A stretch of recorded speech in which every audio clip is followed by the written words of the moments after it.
Այդ որ Ալիևն ասում է ռևանշիստներն են գալի, արդեն Ադրբեջանի մեջը ղեկավարին էլ հետը ահու սարսափ է ընկել,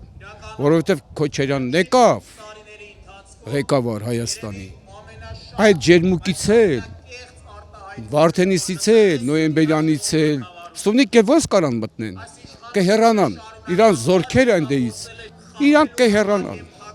գնան իրանց հին դիրքերում։ Ես օրինակ ուզում եմ Ռոբերտը ընտրվի, որ Հայաստանը մնա տեղում, ոչ թե Հայաստանը լինի Ադրբեջանի կազմի մեջ, ոչ որ Ղարաբաղն է եղել։ Ռոբերտ Քոչարյանին, որտեղ Ռոբերտ Քոչարյանը, երբ որ եկավ մեր երկրի ղեկավար, ինքը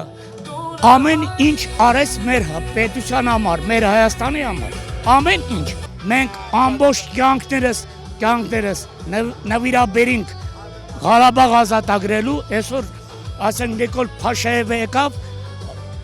Ղարաբաղ իր ցանկությամբ վերցրեց տվեց Ադրբեջանին։ Ասեմ այսպես, ես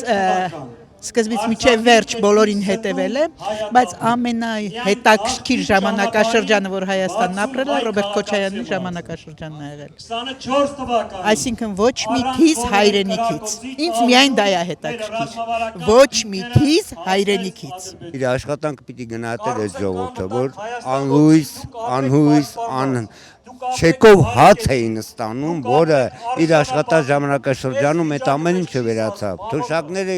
5-ից 6 անգամ բարձրացավ։ Այսօրվա մեր կրթական, այդպես ասենք, էլի ցենզ ունեցող մանկավարժները, որոնք այն ժամանակ 5-6 ամիս աշխատավարձ չէին ստանում, միայն ժամանակ աշխատավարձն էլ ստացան եւ բարձրացավ իրանց աշխատավարձը։ Մինը կարող եմ ասել իր առանց գյուղատնտեսական աշխատանքների համար, որը կազմակերպել է։ Այդ եղած փորձից միակ իրան եմ տենում, որ այսօր մեր Հայաստանի փրկությունը իր ձեռքերում է,